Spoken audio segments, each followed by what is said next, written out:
Добро, дами и господа, сега започнуваме со нашиот втор панел за една важна тема во контекст на демократијата, човековите права и опасноста на мирниот развој во Европа и се надевам за мирна и демократска иднина. Значи, тоа е за подемот на крајно десничарскиот национализам. Како германец верувам дека национализмот е далеку зад нас. После Втората светска војна, после 45-та, можевме да видиме што прави национализмот и колку е важна демократијата.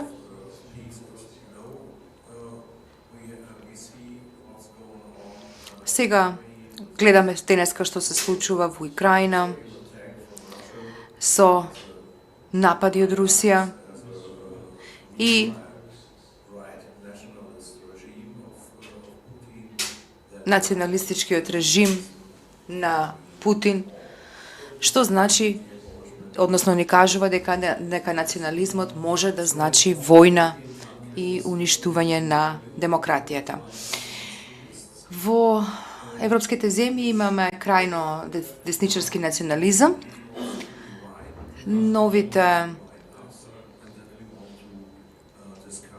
Тоа е всушност она за кое што сакаме ние денеска да дискутираме на панелот. Ќе започнеме со Ксенија Халубович од Белорусија, која ќе покаже што значи кога нема човекови права и кога се укинати мали делови од демократијата, што значи дека и тероризмот против новинарите е една од точките која што може да се предизвика од крајно десничарскиот национализам. Ксенија, вие имате добиено германско-француска награда за новинари. Вие известувавте за демонстрациите во Белорусија, за демократските демонстрации, за режимот на Лукашенко и моравте да ја напуштите земјата, а сега работите во екзил, бидејќи бевте исфрлен од земјата. Сакам да ве прашам што правите сега и што мислите дека можете вие да направите за Белорусија? И што значат демократијата и човековите права за вас, особено во вашата ваква ситуација?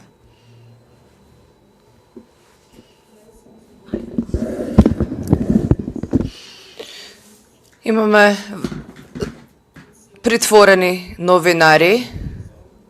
Тоа е една сива зона во центарот на Европа, затоа што режимот на Лукашенко со голема поддршка на режимот на Путин им оневозможува на луѓето во земјата да говорат, да пишуваат,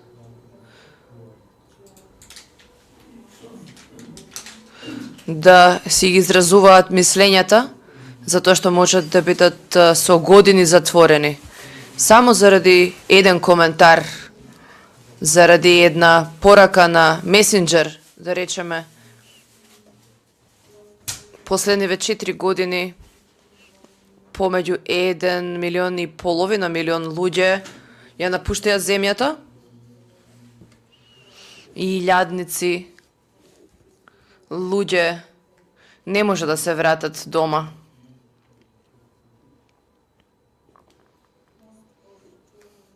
Повеќето новинари, повеќето активисти одат во екзил и работат од екзил.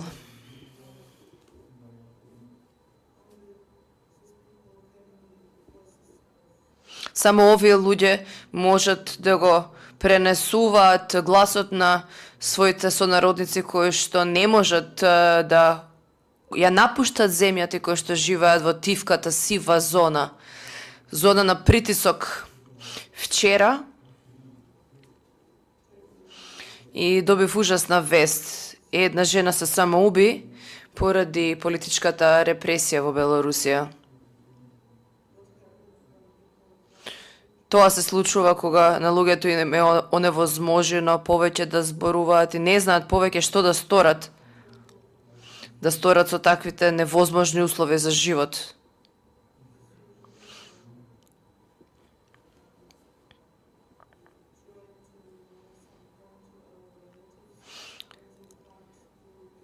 Кога не можат да ви се осветат вас како новинари, како активист во екзил, понекогаш посегаат по вашите роднини кои што се уште се во Белорусија.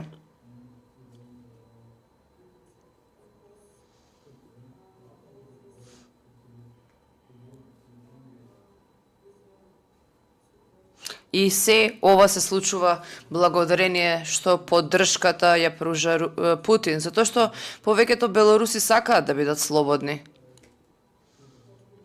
Но знаеме дека додека на наша територија има руски сили, руски трупи, мислам дека некаде според моje мислење има некаква си хибридна окупација на Белорусија.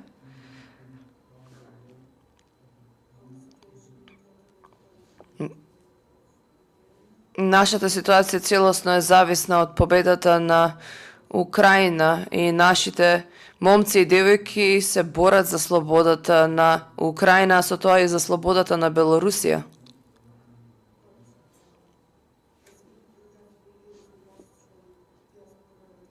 Но сметам дека сепак нашата диаспора и нашата опозиција е многу силна. Може би најсилната опозиција, диаспорска опозиција во светот. Имаме добри организации во екзил кои што им помагаат на луѓето. Им помагаат на семејствата на политичките затвореници да ја напуштат земјата и да создадат, да им дадат средства, да им обезбедат документи. Јас сум многу горда на ваквите организации, затоа што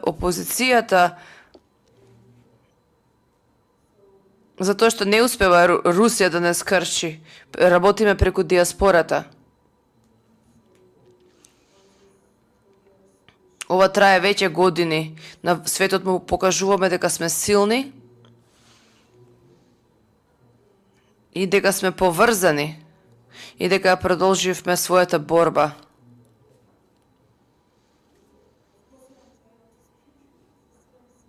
Уморна сум веќе со години да ги повторувам истите работи. Но многу е важно, затоа што милиони белоруси не можат да зборуваат за себе, не можат да пишуваат за својата ситуација. Сите оние кои што се во екзил ја имаат должноста да го засилат, да го пренесат нивниот глас и да говорат во нивно име. Да му кажат на западниот свет што се случува за нашите проблеми. И да кажат дека ние не сме руси, дека ние имаме собствени проблеми. Сосема поинакви проблеми. Имаме собствен јазик што не е руски. Имаме собствена култура. Не сме браќа.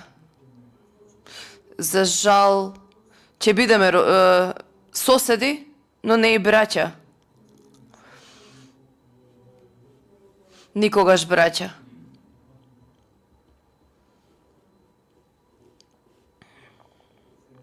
Ви благодарам многу, Ксенија, за искажаните зборови. Ја споделивте вашата ситуација и што значи кога нема никакви човекови права, но и некаква демократија во земја каде што оние што се борат за демократијата имаат можност да одат само во затвор, да трпат еден авторитарен режим или пак да избегаат во екзил. Многу тажна слика, што секогаш мора да се запамтиме кога зборуваме за ова прашање и за важноста да ви ја пружиме помошта да работите затоа што има опозиција во Русија, во Украина, во Белорусија и во други земји каде што на власт се автократи. Сега преминуваме на следниот говорник. На минатиот панел реков дека довербата е многу важна и дека довербата и правдата се главните столба за едно општество. Луѓето мора да веруваат во системот на правдата, дека кога ќе се соочат со проблеми, дека функционира правдата и дека ќе се избора за своите права. Дека функционира системот. Ке може ли да ни дадете увид во ситуацијата во Северна Македонија и во околните земји? Ви благодарам многу прво на организаторите што ме поканија, благодарам што ми го дадовте микрофонот. Ке зборувам за проблемот со владењето на правото општо земјано и за правдата во Северна Македонија, но и во регионот на Западен Балкан. Но пред тоа, главната тема е порастот на национализмот. Кога зборуваме за крајната десница и за национализмот, веќе се брендирани, но би кажала дека има општ пораст на екстремизам. И десен и лев. Нема толку левица, затоа што Европа има тажна и тешка историја со десницата. Ова не е нешто ново како појава. Последнава декада сум присуствувал на многу вакви слични конференции каде постојано се зборува дека десничарскиот национализам е опасен за општеството, дека мора да се изнајде начин како да се сузбие, но десничарскиот национализам продолжува да се развива и на многу настани поважно беше за говорниците да ги изнедат точните зборови за соодветно да се изразат и политички коректно да се изразат, а не на вистина отворено да зборуваат за проблемите со десничарскиот национализам и неговото постоење и како неговиот подем. Мора да се соочиме со една ситуација денеска кога треба да се признае дека крајната десница е тука за секогаш и дека ќе мора да ја прифатиме оваа реалност, да живееме со тоа и да не им дозволиме да победат и да стапат на власт, затоа што докога го сторат тоа, како во Русија или Белорусија или во Унгарија, ќе си имаме проблем. Кога ќе одите во опозиција, од опозиција ќе треба да се борите во едни сосемо поинакви услови во споредба со условите каде што централистички леви или десни партии се на власт. Зошто го велам ова? Предолго време зборуваме за проблемот со десничарскиот национализам, но не правиме ништо да се сузбие. Се сеќавам дека пред 11 години, во 13-та година, бе во Хајделберг на Институтот Макс Планк за меѓународно право и јавно право, кога се случија изборите во Германија. И неколку месеци предходно партијата АФД беше основана во Германија.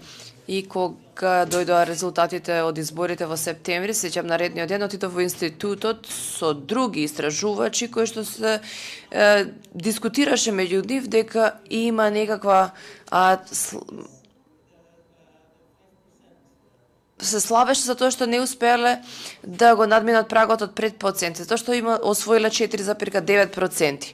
И рекоа, добро, АФД нема да влезе во парламентот. Не разбирав тогаш, затоа што оваа десничарска партија се основаше само неколку месеци претходно и ќе влезеше за малку во парламент. Единствен коментар беше дека сигурни сме дека наредните избори дефинитивно ќе влезат во парламент и ќе станат како што се сега, втора политичка сила во земјата. Посилна дури и од старата демократска партија на Германија.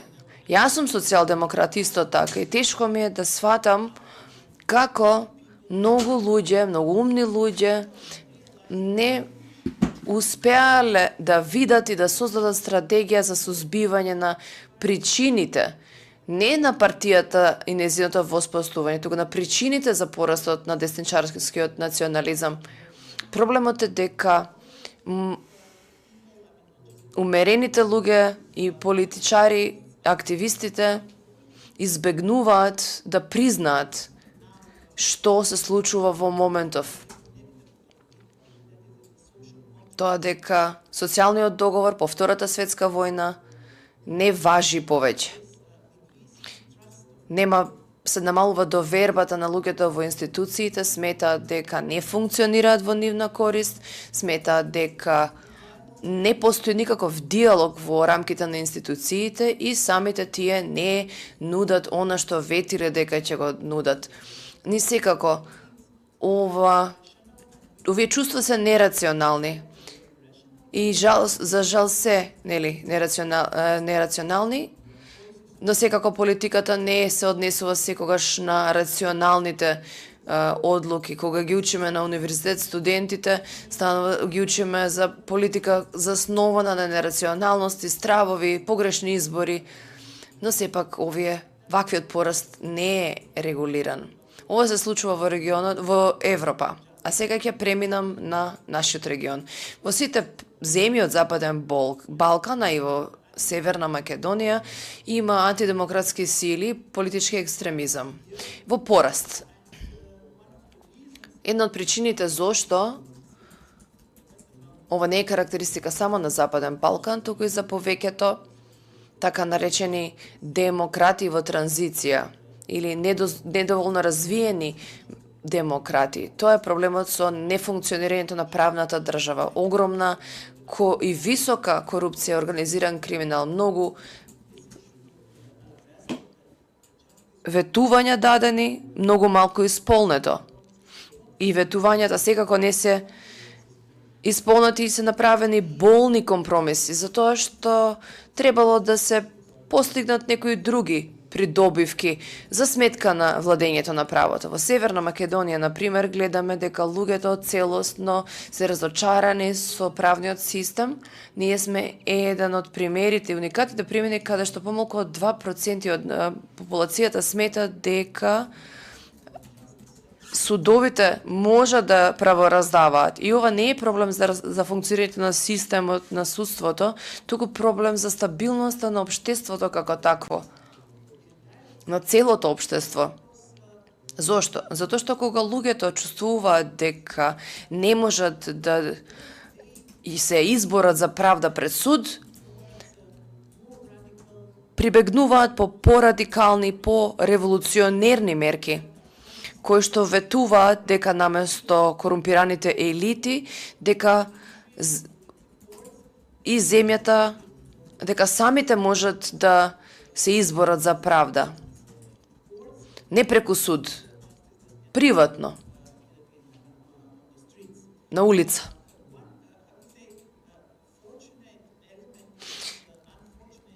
Среќа во несреќа е дека Балканот има долга историја на национализам.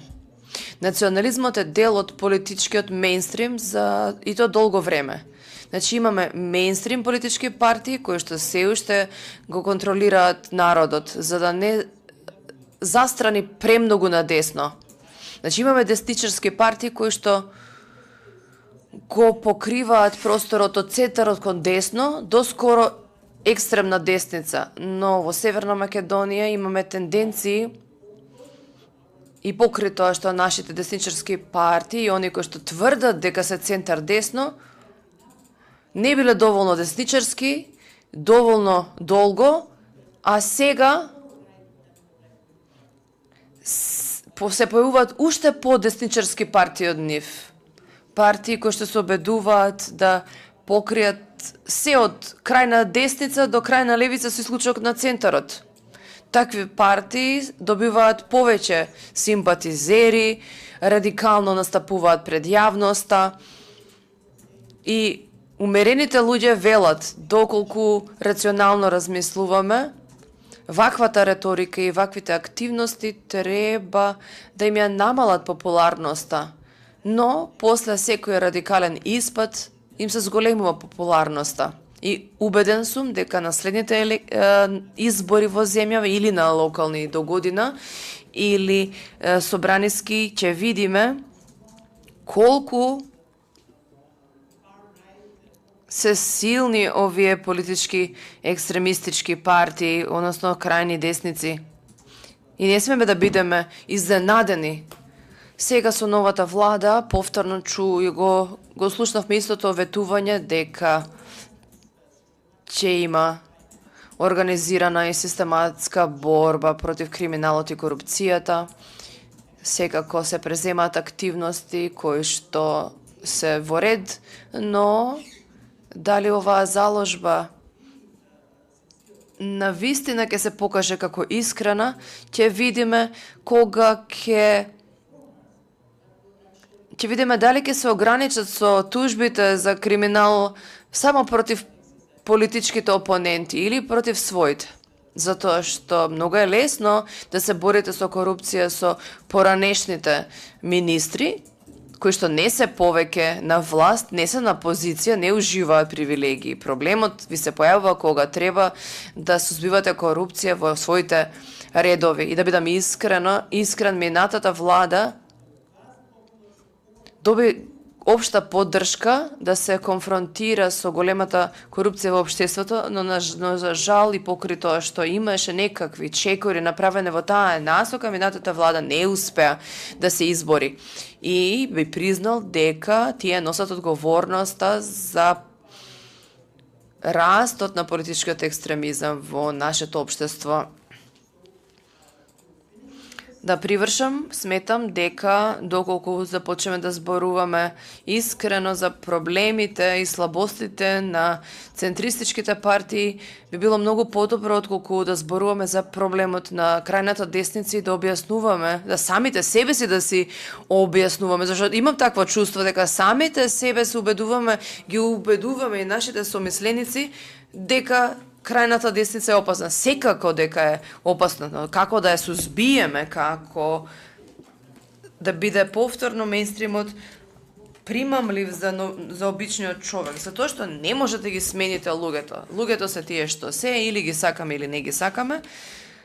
Дали се рационални, дали се нерационални, дали се уплашени или не, сите имаат омраза, проблеми, проблематични идентитети и така натаму, ние во мејнстримот ќе мора да научиме како да станеме повторно привлечни за нив, наместо да ги обвинуваме политичките радикали. Ви благодарам.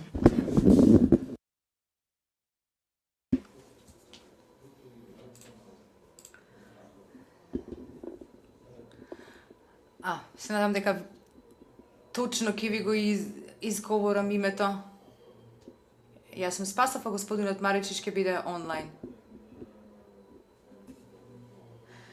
Требаше да биде онлайн, меѓутоа имавме некои проблеми. Добро, тогаш може да ги видиме другите влијанија на десничарското крило.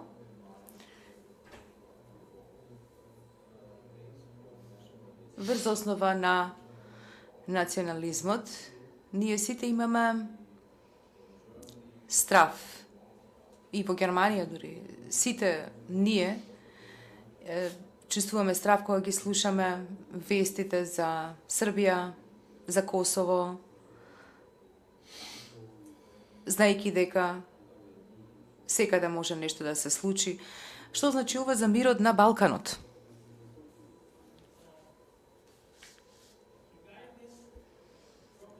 Во врска со проблемите кои ги спомнавте, национализмот е старо прашање во Балканот. Оно што го научивме во минатото е за среќа да знаеме како да живееме со тие проблеми. Се додека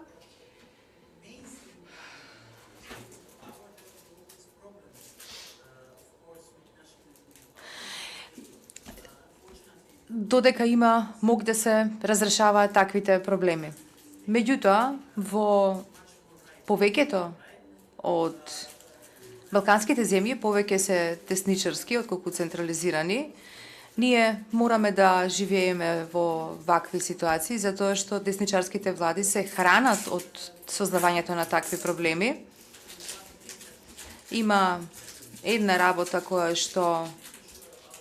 за која што можеме да истакнеме, а тоа е дека иако има постојано конфликти, не очекуваме дека ќе настанат проблеми како во 90-тите, затоа што дури сега и десничарските влади немаат потреба да создаваат вакви војни, затоа што можат да живеат од ваков национализам, со тоа што ќе има конфликти, меѓутоа нема да дозволат да се создадат такви конфликти. Благодарам. Јас добив пораката сега дека господинот Маречик е онлайн, дека го решивме техничкиот проблем. Тој е активист на граѓанското општество и додека работеше и на пристапните преговори за ЕУ, така што господине Марачик, што мислите за истото прашање? Што значи тоа за Северна Македонија? Што значи тоа за регионот? И што значи тоа за самиот процес на пристапување на земјата во Европска унија? Се надевам дека технички се слушаме, дали е во ред, дали ги решивме проблемите, се слушаме ли? Се надам дека ме слушате, затоа што јас многу добро ве слушам. Благодарам за можноста.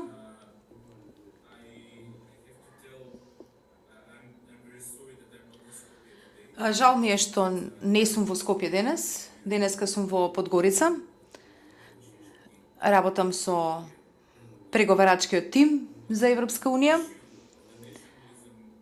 Прашањето со национализмот во Западен Балкан, но исто така и во ЕУ, е едно долготрајно прашање и проблем. Се согласувам со она што го кажа господинот Спасов, а тоа е дека национализмот не е нешто ново на Западен Балкан. Оно што мислам дека е ново и што е нешто што доминирало на европската политичка сцена, посебно во минатата деценија, во Западен Балкан секогаш има два конкурентни наративи, наративот за европски интеграции и наративот за десничарскиот национализам, кој што доминираше со конфликтните наративи во Западен Балкан. Обично, кога едниот не функционира, другиот наратив е тој што доминира. Кога наративот за европска интеграција не функционира, не покажува резултати, тогаш радикалниот десничарски национализам доминира како наратив за создавање конфликти.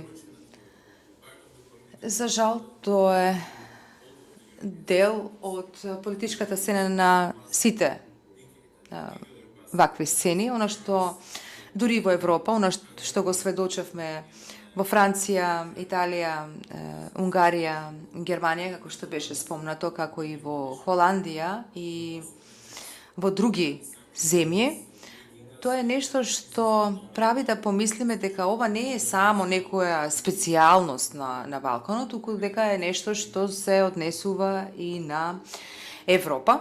И мислам дека ова е паневропска битка. Во овој момент, особено во земјите на Украина, Грузија и Молдавија, ова добива радикална форма, каде што политичката битка станува битка на општеството, а меѓу двете дела од општеството постои огромна празнина. Зошто мислам дека ова е важно? Мислам дека нема да го решиме предизвикот ако не дојдеме до коренот на проблемот. А што е коренот? А тоа е како политичарите и институциите се справуваат со емоциите на луѓето. Тоа не е само на Балканот, туку и во Европа политиката се крепи од емоциите на луѓето. Не станува збор само за политика. И мислам дека десничарскиот национализам, радикалниот, посебно во Северна Македонија, беше резултат од некои не разрешени емоции на повеќето македонски граѓани кои што на некој начин се чувствува незадоволни, изиграни од Европската Унија и од самата влада. Јас не сум само граѓански активист, јас бев 7 години во владата, имам посебна одговорност да зборувам за ова.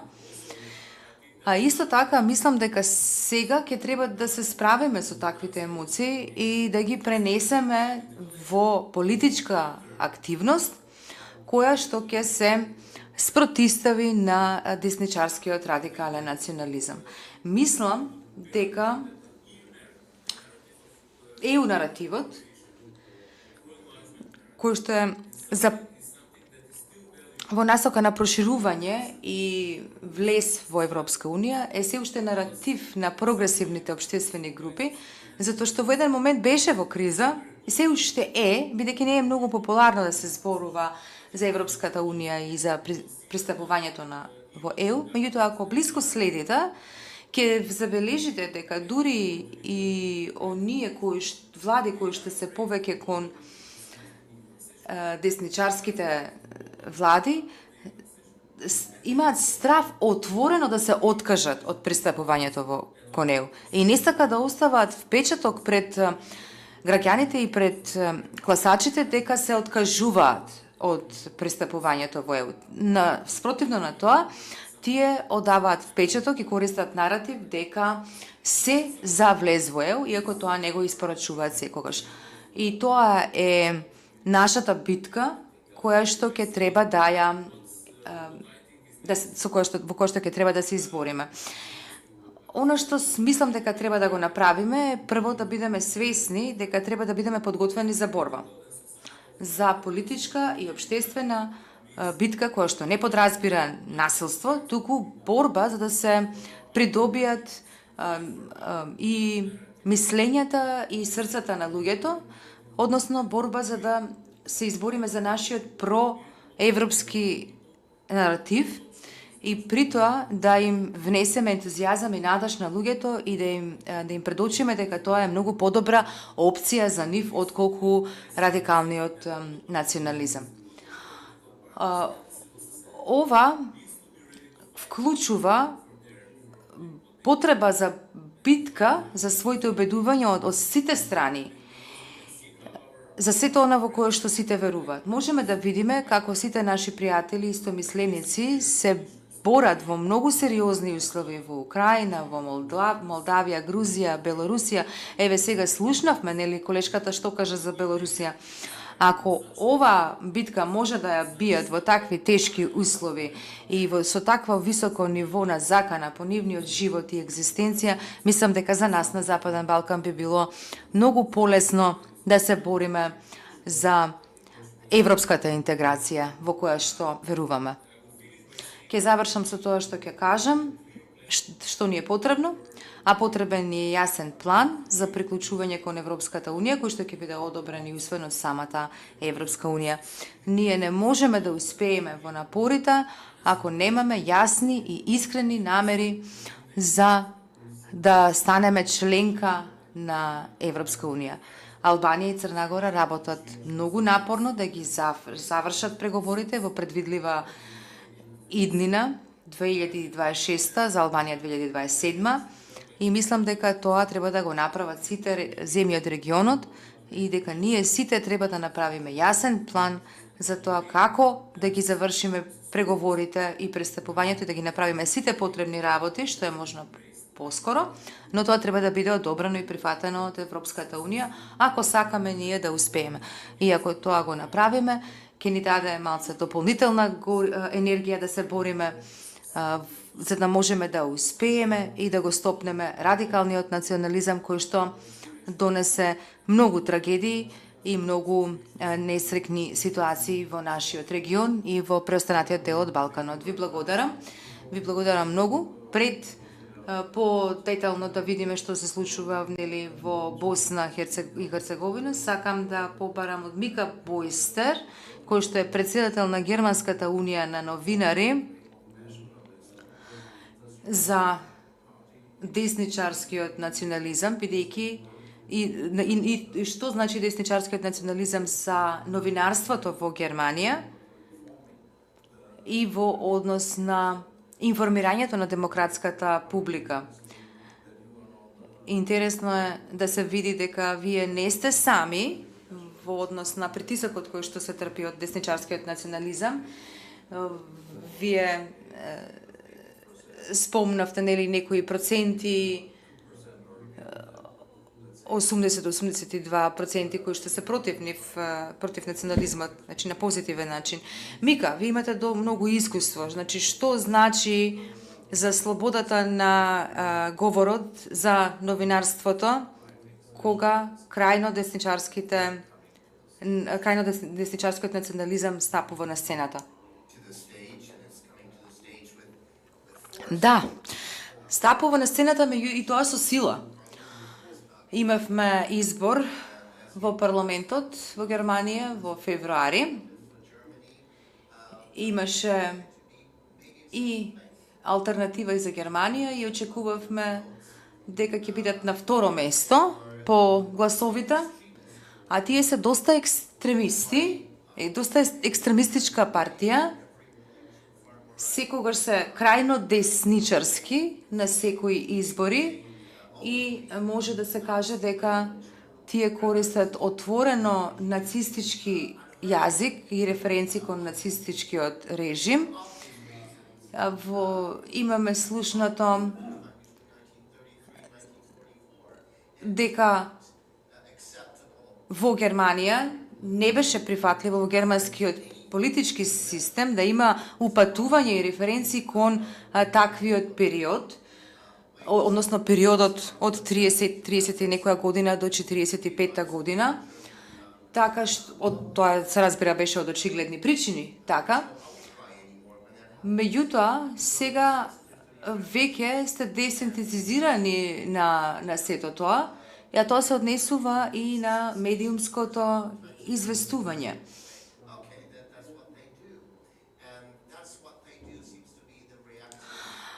Обично, кога се известува за нив, се известува само со зборови, па тоа е тоа што они го прават.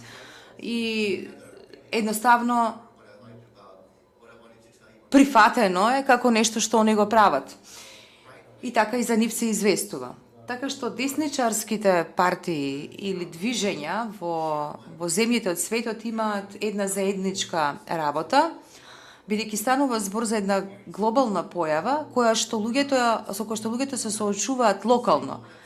Значи, не можеме да кажеме дека станува збор за глобален тренд кој го искусуваме, бидејќи според мојата лична ситуација, секој кажува за некои работи и за некои проблеми кои не функционираат во нивната земја и го бараат коренот, причината за таквите проблеми, а исто така и решенијата за таквите проблеми. Ако проблемот е на локално ниво, тогаш решението треба да биде на локално ниво, ама при тоа да се земат глобалните аспекти на проблемот. Ние во Германија известуваме за десничарскиот национализам и екстремизам, кои што, да речеме, користат платформи како што се Facebook, X, Twitter. Значи, сите оние платформи каде што имаме голема контрола на содржината која што ќе допре до пошироката публика. Во Европа имаме неколку закони за дигиталните медиуми, меѓутоа регулативите и директивите не се доволно јаки за да можат да извршат таква контрола. Помислете нели на Илон Маск, што би бил Доналд Трамп ако не е Илон Маск тука со него во однос на таквата поддршка. TikTok е предпочитан, например, медиум меѓу младите, значи таму има многу висок процент на млада публика која што го користи оваа платформа, бидејќи и тоа е нешто што треба да го земеме предвид. има некои платформи кои што допираат исклучиво до помладата публика и ние како традиционални медиуми треба да размислиме за тоа како да допреме до секој слој на публиката. Порано се известуваше нели како ќе има многу новинари, многу камери, многу микрофони и така натаму. Меѓутоа сега веќе не можеме да допреме до целата публика на тој начин. Ние сега треба да го промениме тој начин на известување и да имаме соодветна инфраструктура и потребно ни е она искуство и знаење кое што би го употребиле и би било нешто слично на сите платформи од Силиконската долина, како што се Twitter, X и слично, или пак кинескиот TikTok. Значи, оно што нас не треба е да го наречам еден европски Facebook. Сега, навраќајќи се на Германија, малце навлегувајќи подетално во Германија, не очекувам дека ќе има некоја победа на ваквите избори, бидејќи ќе видиме какви ќе бидат процентите. Треба да се има предвид да се има предвид реалната перспектива, бидејќи тие беа втората најголема политичка сила во Германија. Меѓутоа, тие не се сила, тие проповедаат на своите, она што го кажуваат не е прифатливо кај 80% од политичкиот спектар. И тоа треба да го имаме предвид. Меѓутоа, треба да се грижиме за фактот дека имаме една друга партија која што е про-Путин, про-Русија, и која што се наоѓа на друга страна од тој спектар. Сега има еден нов тренд во таа популистичка политика, кој што се случува, да речеме се зема едно лице и за тоа лице се врзува целата политика. Во ваквите случаи имаме често проруска, про-Путин политика, така што често она што исто така се случува се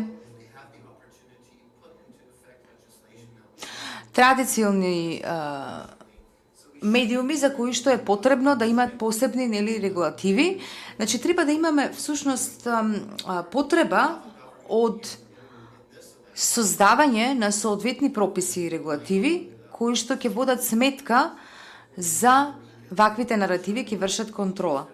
А исто така при тоа треба да ги имаме предвид оние земји кои што служат како пример и кои што ние треба да ги земеме како наши модели. Не можете секогаш да се подпирате само на владите. Треба да се подпираме и на граѓанското општество, затоа што граѓанското општество, односно да речеме новинарите, може да бидат и дел од решението кое што може да донесе стабилност и мир за општеството. Би сакал да слушнам и другите што ќе кажат денеска. Мика, ви благодарам, малку ни истекува времето денеска. Сакам да слушнеме сега малку и за Босна и Херцеговина и да видиме каква е целата ситуација во врска со национализмот и во врска со слабостите на Босна и Херцеговина и колку може да стане опасна ситуацијата ако национализмот победи. И тогаш ќе слушнеме и за оно што се случило во Британија, што можеме ние од европска перспектива да направиме. Повелете, имате збор за Босна.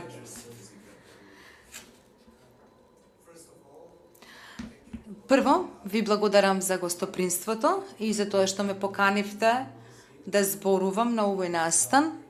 Мислам дека е многу важно сето она што го кажаа панелистите и на овој панел и на претходниот панел. Јас сум историчар и ќе се обидам да зборувам накратко за да заштедам време малку за сите други, затоа што историчарите сакаат многу да зборуваат. Во минатиот период во Европа можеше да се забележи дека крајно десничарското движење имаше голема поддршка од луѓето и јас често се прашував што се случуваше во Германија, во Холандија, во Италија и во другите држави кои што даваа поддршка за национализмот и за крајнодесничарските движења. Оваа ситуација во Европа е многу опасна за Босна и Херцеговина, а и за целиот Западен Балкан. Например,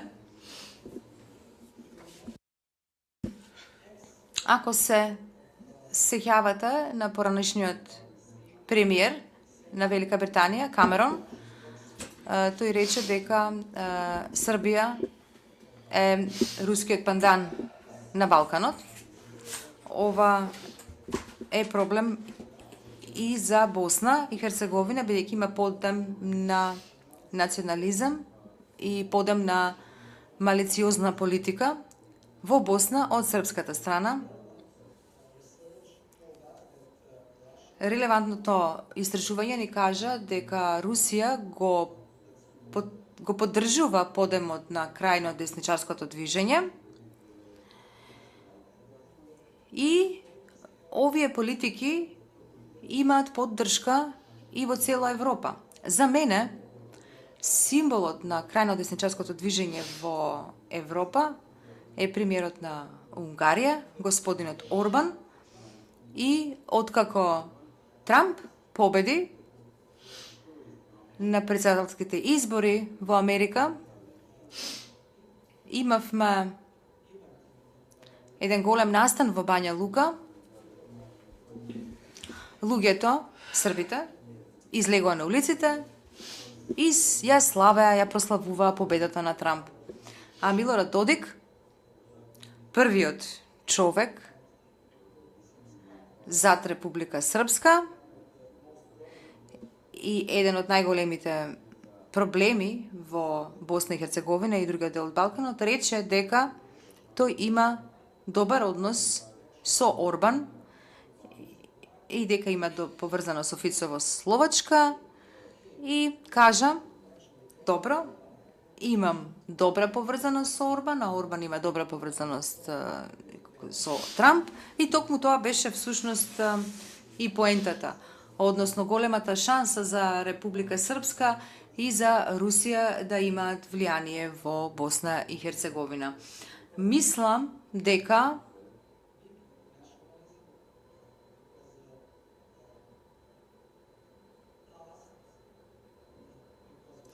големиот национализам, поради минатото, поради геноцидот, ние имавме и имаме проблеми во Босна и Херцеговина. Бидејќи во Сребреница, геноцидот на Сребреница беа убиени повеќе од 800 луѓе. И поради тоа беше потребно да се поддржи разрешувањето на ваквата ситуација, на ваквиот проблем. Оно што го истакнуваме дека растот на десничарското движење во Европа е забележителен и дека и ќе продолжи да расте. Мислам дека Босна и Херцеговина имаат проблем со Русија, не како Белорусија што има, меѓутоа, ако читате во босанските медиуми и медиумите од регионот, амбасадорот на Русија во Босна минатата недела кажа дека бомба била поставена, подметната под Босна. Затоа што босанските политичари ја поддржуваат јужната поврзаност во парламентот. И ние немаме поддршка од Европската Унија во овој клучен период и затоа нас ни е потребна некоја цврста одлука од Европската Унија со која што ќе се каже добро, Босна и Херцеговина, Црна Гора, Северна Македонија, Косово сакаат да ни се приклучат, сакаат да се приклучат на европското семејство и ние нив ќе ги поддржиме. Политиката на проширување на Европската Унија е наш приоритет, но сметам дека крајната десница и ситуацијава во Европа и секако и во САД може да биде поволна за нас, затоа што крајно десничарската политика игра со чувството на луѓето. Крајната десница на Балканот и во Европа ни даваат едноставни решенија за тешки проблеми. И мислам дека голем проблем за нас во Босна и Херцеговина и за мене и за луѓето во Босна и Херцеговина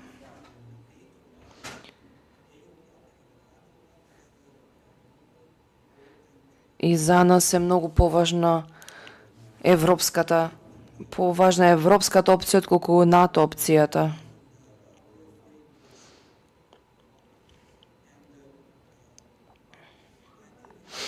Мислам дека ова е убав пример да се види дека имаме проблем со влијанието од Русија и ни треба поддршка од Европската Унија, но и од НАТО. Многу ви благодарам, ова беше кратен преглед на Босна и Херцеговина, една од најважните точки на безбедноста на регионот. И на крај, Роджер Казал, член на британскиот парламент и основач на Нови Европјани и на форумот на Европјани.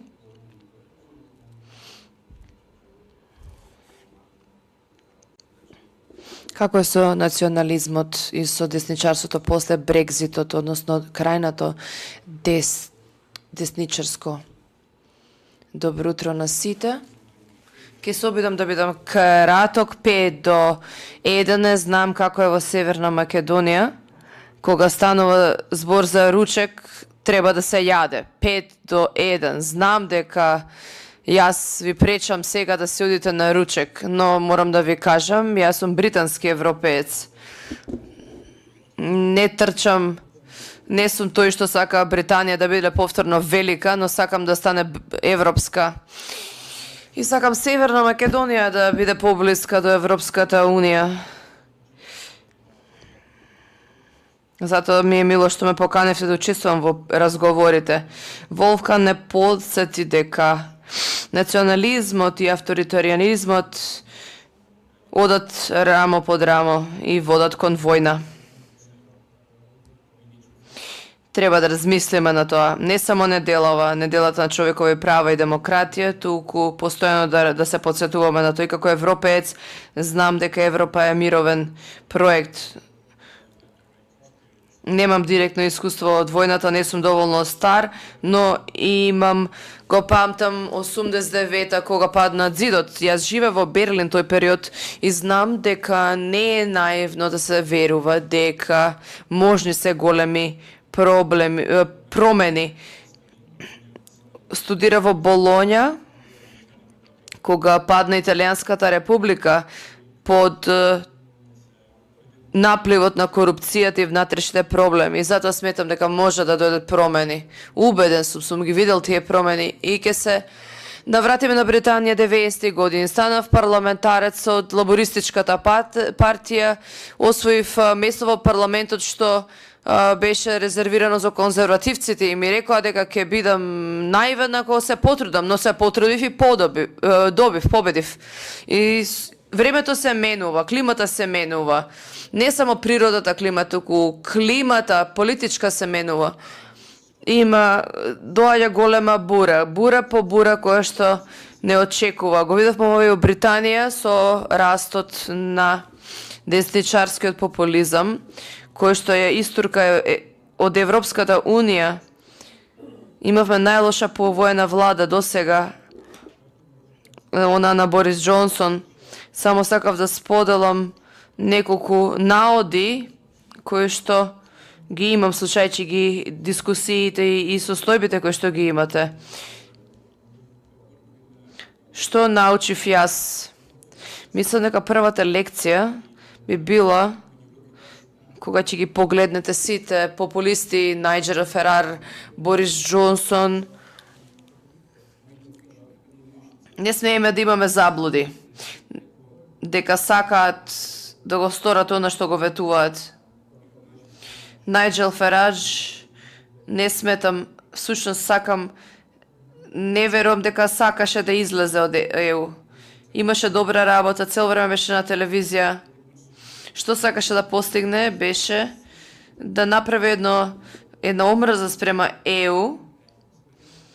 Не веруваше дека ќе победи на референдум. Шок можевте да му видите на лицето кога победија на референдум. Нема да мешате она што го кажуваат и она што сакаат да го постигнат. Тој сакаше да си го подобри, да си ја подобри местоположбата. Штом стоите на власт, нема да го исполнат ветеното. Треба само да се освојат изборите. Борис Џонсон 2 пати победи, големо мнозинство. Победија со тоа што ветува намалување на даноците, намалување на миграцијата. Ништо од ова не се исполни додека беше премиер. Миграцијата се дуплираше за време од 600.000 до 1,2 милиони. Без преседан се овие бројки. Кога победи на изборите, се залагаше на намалување на бегалците. Падна БДП-то, направи целосен хаос за време на ковидот. Значи, тие немаат идеологија, нема да го направат тоа што го ветуваат. Само трикови се за да го придобијат гласачот. Што сакаат всушност е да искористат таа моќ за своја придобивка, на своја корист. Значи, имате корупција, криминал и така натаму како резултат на овие популисти. Уште нешто не ги буните гласачите со лидерите. Се на се, сега живам во Италија и десничарските лидери често се многу посветени. Некои од нив навистина веруваат во она што го зборуваат. Многу се надесно, имаат и историја, дури фашистичка историја имаат. Може да се нашминкаат, може да користат различен јазик, да се маскираат, да се нормализираат, за да не верувате дека се толкови екстремисти. Да речете, што убаво звучи женава. Некои од моите поранешни пријатели од Джонс Хопкинс Болоња од пред 30 години велеа, премиерката не треба што каже тоа и така натаму.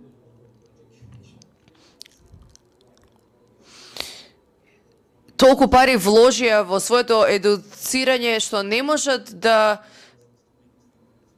видат под таа шминка и под таа костимографија еден екстремист десничар, затоа што однесувањето е нормализирано. Сите што гласаат за овие партии не може да кажеме дека се популисти. Гласачите не се. Најчесто се и центристи и левичари. Не може да ги именувате гласачите фашисти.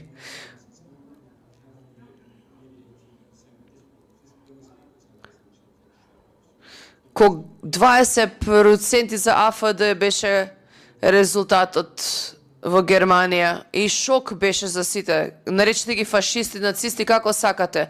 Не ги мешајте со лабористите. Мораме да сватиме зошто луѓе што не се фашисти гласаат за фашисти. Тоа е прашањето и тоа треба да се одговори. И сметам дека десничарите сакаат да поларизираат, поларизираат и на тој начин доаѓаат на власт. И кога ќе дојдат на власт, има многу пари таму за нив. Борис Џонсон смета дека едни правила важат за него, други за другите. Треба сите исти правила да важат за сите, а никакви правила за него. Не сака да почитува права, затоа сака да е на власт. Да завршиме со поларизацијава. Треба од себе да почнеме. Имаме тенденција кога ќе видиме некаков монструм на хоризонтот да се фокусираме на тоа чудовиште да го напаѓаме.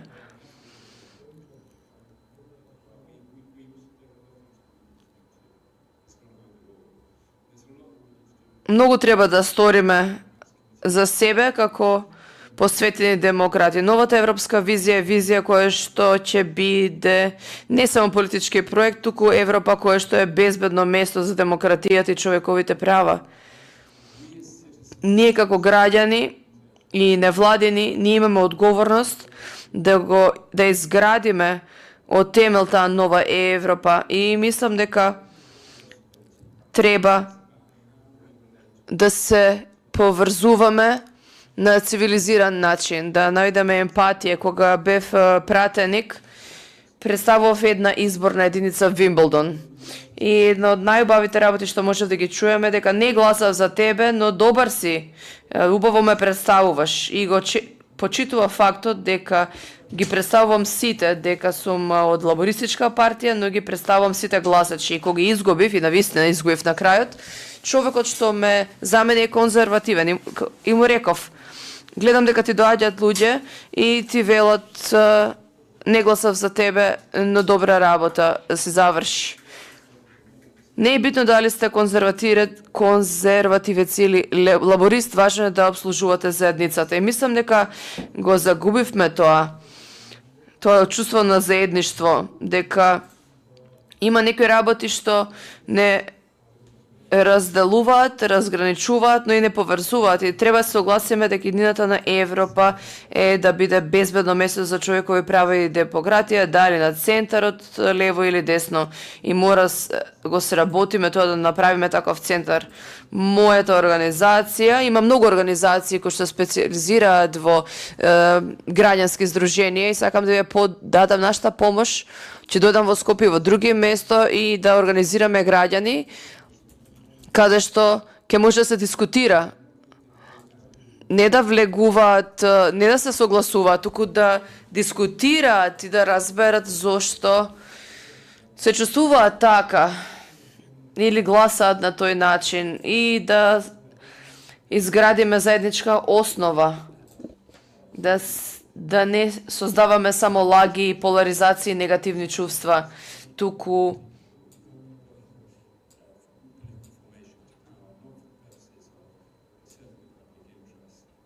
да не носиме партија власт за нивно добро, туку за наше добро. Да имаме политичари кои сакаат да ја помогнат на јавност и да подобрат животот. Граѓаните се умни. Брзо те прочитуваат ако не си искрен. Ни треба поинаква култура, ни треба јавна дебата поинаква. И мислам дека тоа треба да почне од себе. И се надевам дека ќе си го запамтиме тоа од конференцијава. Ајде да се работуваме за Скопје и Северна Македонија, Британија, Европа, да ги направиме безбедно место за демократија и човекови права. Секој од вас може да придонесе со колку може. Секој колку може треба да работи во таа цел. Ви благодарам. Благодарам многу, Роџер. Мислам дека треба да размислиме за многу нешта. Имаме заедничка цел, бранење на демократијата. Затоа што сите знаеме колку е важна за мирот и за развиток на општеството.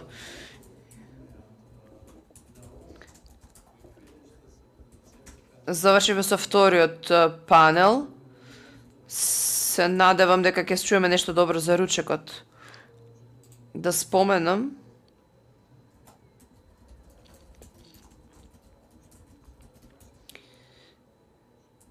Не се декорација овие микрофончињава на маса, може да си прашате, да се приклучите кон дискусијата. Признавам дека двата модератора беа убаво го искористија времето, но се надевам дека на последните два панела ќе учествувате вие во публиката. Кога ќе излезете од салава, ќе видите изложба Бранење на демократијата, 15 фотографии, што сумираат 25 години на работата на моите пријатели и колеги, истакнати борци за човекови права и слободи последниве 25 години. Во 2017 година нашата канцеларија беше нападната, крвавиот четврток, пари не беа одземени, затоа што немаше ни пари да најдат, но поентата беше да се направи штета и ја крадоа архивите од претходните години. Ова е она што остана. Ве молам, искоментирајте на социјалните профили. Ви благодарам за однос работено до сега, особено на оние кои што учествуваа на панелот.